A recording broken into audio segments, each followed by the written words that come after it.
Mga kababayan, kamusta po? Si Kamanong po, inyong lingkod. Muli pong nagbabalik para pong magkomento po sa inyo dito po sa Tambayan mga kabayan. Samahan niyo po inyong lingkod, magkomentuhan po tayo. Magandang umaga po muna sa inyo, tanghali, hapon, gabi, at madaling araw po sa ating lahat. Sana po nasa maayos po tayong kalagayan, mga kababayan. Mag-umpisa na po tayo mga kababayan. Komentuhan po natin, ito pong si Chavit Singson mga tambay ay nagsalita po dito po sa pagdakip kay General Romeo Pocis mga kababayan. At ang ayon po sa kanya, lahat na lang ay pinatatahimik, tinatakot, kinukulong. Ayon po yan kay Manong Chavit Singson mga kababayan. Umpisa na po natin at komentuhan po natin si Chavit Singson mga kababayan. Grabe po ang gobyernong ito. Ibang klase po. SMNA News. Happy New Year, sir.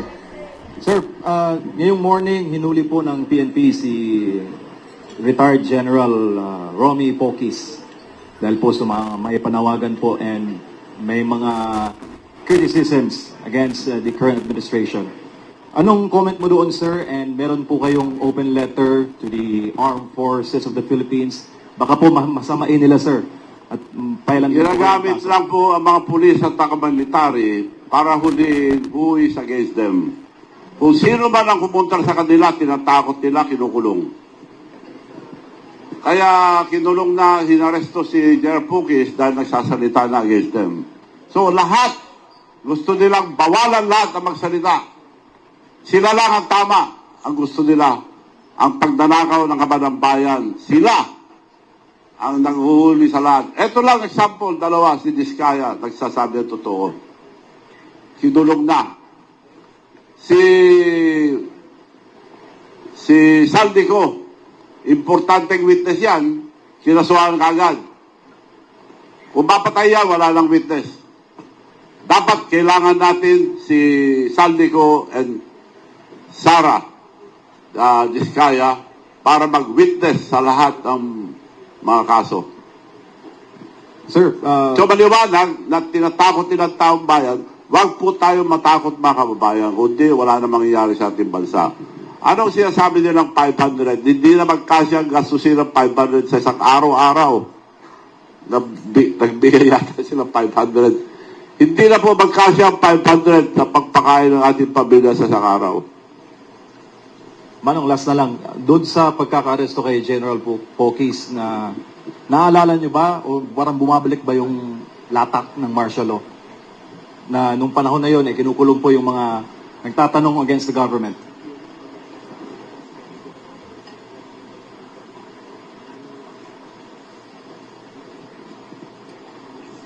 Ganun nga, kinukulong nila lahat, yung mga umangal.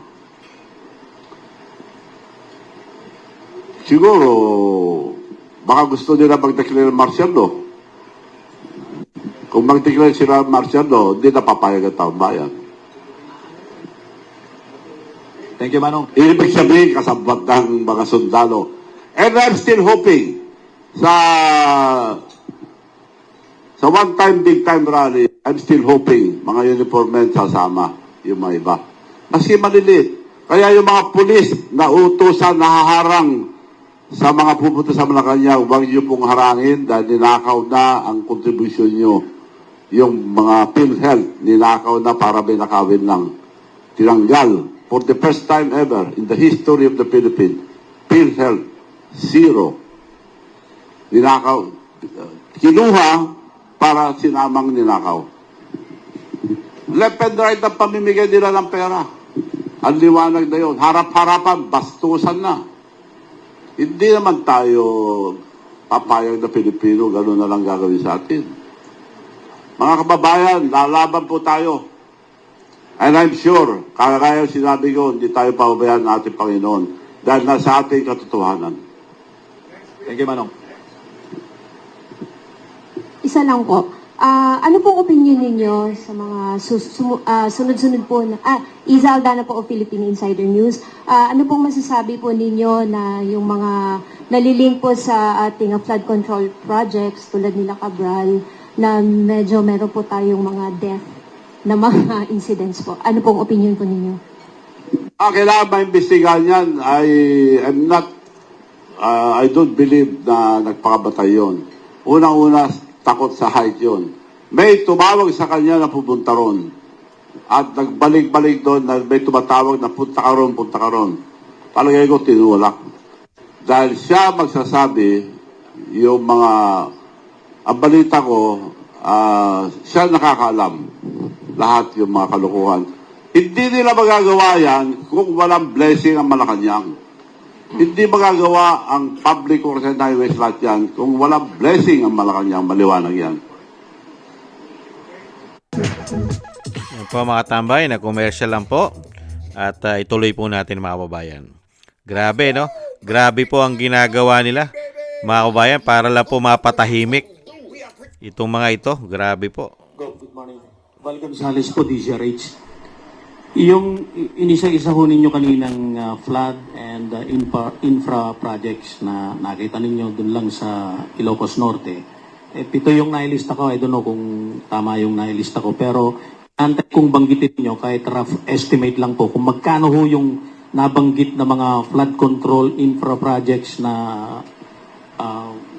Manomalya. Nasa listahan. Nasa listahan yun, on record lahat. Lahat ng nilabas ko rito, nasa listahan. Yung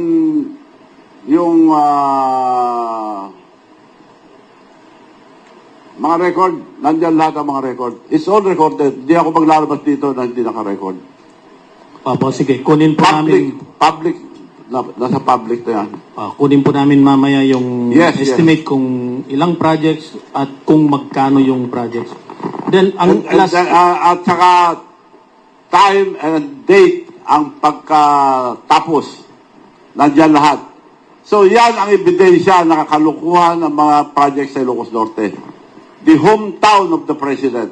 So it happened all over the country. Example na lang sa bayan niya mismo, kaya ginawa na lahat.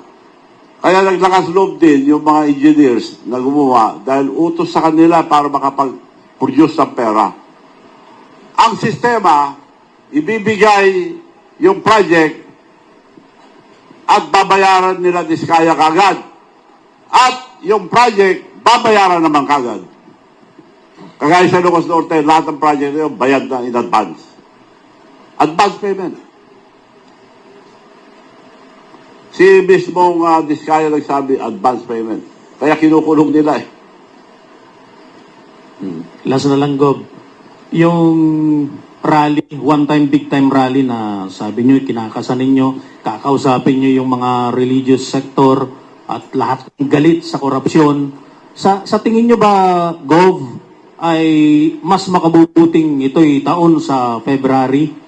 Sa buwan ng February kasi yung 40 years na sinasabi ninyo ay nangyari din ho nung February 1986. Nasa grupo yan dahil I will not decide for the date. Ang pagde-decide, yung religious organizations and the opposition, lahat na nagmamahal sa ating bansa, tatawagin ko lahat at tawagan nyo rin ako, magkikiusap ako na sila mag-decide ang date. I would prepare yung kabataan ang magsabi ng date para kasi dapat kasama ang kabataan dito dahil ninakaw na ang future ang kabataan. And I remember very well yung sinabi ang national hero natin. Sa dami ng sinulat, isa lang ang ano ko sa utak ko. Ang kabataan, ang kinabukasan ng ating bansa. Yan po mga kabayan. Napakarami po na pinasabog po ni Manong Chavez Singson mga tambay. Pati po ang napakaraming korupsyon sa Ilocos Norte. Mga kababayan, yan po'y matagal na po niyang pinasabog yan. Yung mga korupsyon at yun po ay detalyado at mayroon po siyang mga patotoo. Nakadokumentado po ang kanya pong mga pinasasabog. Kaya po mahirap pong pasinungalingan ito. At yan po mga kababayan, at siya po'y nag-react din po at masama po ang kalooban ni Chavez Singson at syempre po tayo po mga Pilipino sa ginagawa po ng gobyerno ng binagoong Pilipinas. Yung mga tao na nakakakita po at talagang lumalaban sa korupsyon, lalong-lalo ito'y ating buwis, pera ng taong bayan, kininanakaw lang nila umano. May mga tao po na nagmamahal po sa ating bansa at talagang kinukundina ang mga kawalangian ng mga politiko na mga magnanakaw sa ating bansa. Pero ang ginagawa po ngayon ng pamahalaan natin ngayon ay kinukonsinti pa. Ayon po kay Manong Chavit, kinukonsinti, pinatatahimik, tinatakot at kinukulong pa, mga kababayan. At yung mismong napaka-importanting tao, mga kababayan, ay kinukulong din na makapagpapatunay at magiging testigo po sa napakatinding anomalya ng korupsyon sa ating bansa. Katulad daw po ng Diskaya. Napakaraming nalalaman ng Diskaya, ikinulong. At ang Saldico, pinatakas at kinasuhan pa. At pag daw po ito'y natodas, tapos na. Wala nang matibay na ebidensya dahil kung matotodas din si Saldico. At ganun din po ang sinabi niya kay Diskaya. Ang Diskaya daw po, mga kababayan, ay hindi siya naniniwala na ito ay nagpakamatay. Dahil daw po, meron daw pong nagpapapunta o nagpapunta sa kanya doon po sa bangin na sinasabing doon sa Cannon Road, mga kababayan. Kaya ilang beses pong pabalik-balik doon ang sinasabi ni Chavit Singson, mga kababayan. At yan po ay alam daw po yan ng palasyo, mga kababayan. Kaya grabe po. Kaya nga sinasabi rin ni Chavit Singson, nasa kanila at kung sila'y magdideklara ng martial law, ay lalo nilang ginagalit ang taong bayan. At syempre po, ang Chavit Singson po ay meron pong niluluto na malawakan one-time, big-time rally. Ang buong Pilipinas po ay syempre po ikakausapin ni Manong Chavit, lalo po ang mga religious community natin, mga tambay, ang mga religious at syempre po ang mga kabataan at ang mga galit na galit sa korupsyon. Syempre po ang taong bayan na dismayado sa ginagawa pong korupsyon ng mga demonyong mga politiko na sakim sa kapangyarihan at sa pera ng taong bayan. Kaya nakakalungkot lang po, mga kababayan, katulad po ni General Pocis, mga tambay, na talagang si General Romeo Pocis na nakikipaglaban po para po sa pagnanakaw at korupsyong ginagawa nila. Pero ang iginanti pa nila, dahil nga ang mismong gobyerno ngayon, sinasabi ni Chavit Singson, ang ulo at utak at pinakamalaking isda, mga kababayan. Kasi kung ang Pangulo po ng bansa, ayon kay Chavit Singson, kung ang Pangulo ng bansa ay talagang siya po ay lumalaban sa korupsyon, mga kababayan, lahat po ng nagsasalita kontra sa korupsyon ay mismo ang Pangulo ang kakampi rito. Ang nangyayari po, baliktad. Ang mga lumalaban sa korupsyon at kinukundina ang korupsyon ay siya pang ikinukulong. Kaya makapag-iisip ka na mismo ang Malacanang protektado umano ang mga magnanakaw. Hindi kaya isa siya ron, mga kababayan? Yan po, mga kababayan, ang batikos po at sama ng loob. At syempre po, hindi papayag si Manong Chavit na maghari po ang kasamaan sa ating bansa. Dahil ayon po kay Manong Chavit, ang kabutihan ang dapat maghari sa ating bansa. Hindi po ang kasamaan at kademonyohan ng mga politikong sakim sa kapangyarihan at pera, mga kababayan. Kaya po, tiis-tiis lang po, General Pocis, at nakita naman po natin kung paano po sila gumalaw. Kaya nga po itong si Senator Bato, di ba? Kaya nga po si Senator Bato at si General Bantag ay naglaylo at nagtago muna dahil ibang klase po ang gobyerno natin ngayon, lalong-lalo po ang mga kapulisan na sumusunod daw po sa utos. Kahit po ito ay nakikita po nila na ang kanilang Commander-in-Chief ay napakaraming issue, lalong-lalo po sa pagnanakaw at ganun din po sa pulburon at coke. Pero tanggap na tanggap po nila dahil wala po yata silang magawa dahil sunod-sunuran lang sila sa mga mataas sa kanila, sa kanilang mga general. Hindi kaya? Kaya po nakakalungkot lang po.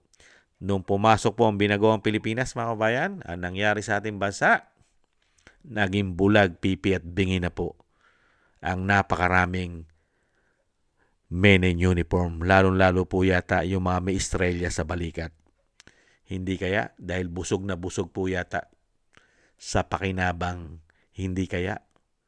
At grabe rin po ang napapakinabang po yata ito. Nit ng mga ito, kaya po nagiging bulag pipi sa sobrang pakinabang, mga kababayan. Yan po mga kababayan, at intayin po natin at makiisa po tayo sa panawagan po ni Manong Chabit. Ikinakasa na po nila yan, mga katambay. At tayo po ay makiisa. At ito po ay para sa future po ng ating mga anak at ng ating mga apo, ang ating mga susunod na henerasyon, na hindi po maghari at talagang ang ating bansa ay tuluyan pong malugmok sa kahirapan at mabaon po sa kumunoy dahil po sa mga walangya at nagpakademonyong mga politiko sa ating bansa. Maraming salamat po mga kabayan sa nagusto po natin tambayan mga kabayan sa YouTube at TikTok. At ganoon din po sa ating mga subscribers. Thank you po. Mabuhay po kayo. At lalo-lalo po sa mga nagko-comment, like, share, and subscribe. Thank you po. At thank you rin po sa mga nagbibigay po ng biyaya. Shoutout po sa inyo lahat. Thank you po. Kina Tatay Nick ng Canada, Eric Hershio ng Canada, Balance Vision TV, Nancy Lumampaw, Gay at Chena, Norma Garcia, Michelle Yamaguchi, Rosalina, Wills Bubbles, Arpel Villacorta, Teodorico Erguisa Jr., Anijo, ako si Pilam, Jovelyn Watanabe ng Japan, si Jem Aris ng United Arab Emirates, Julieta Celona ng Sydney, Australia, Gina Ray Solid DDS ng Berlin, Germany, Jake Yahut ng Maisog, California, USA, Eric Hershio ng Canada, Kingston ng Hong Kong, at Bei Chichiyoko. Thank you po. At ingat-ingat po kayo sa inyo po mga paggawa. At muli po mga tambay, ang ating pong dasal at panalangin, magkaisa po tayo na manalangin na tayo pong lahat, ang ating buong sambayanan at ang pamilya Duterte, ang ating Vice President at ang dating Pangulo, ay maingatan po tayong lahat sa kapahamakan at madugtungan pa po ang buhay at kalakasan ng dating Pangulo at makalabas na po siya at makabalik sa ating bansa. Thank you po sa mga dasal mga kabayan. Ingat-ingat po tayo. God bless po sa atin lahat. God bless po sa inyo. At taste lang po. At hindi naman po sila panghabang buhay, mga kababayan. At hindi naman po tuluyang maghahari ang kasamaan sa ating bansa. Matatapos din po ang mga kasamaan nila, mga kababayan. Muli po, paalam. Ingat po. Bye-bye.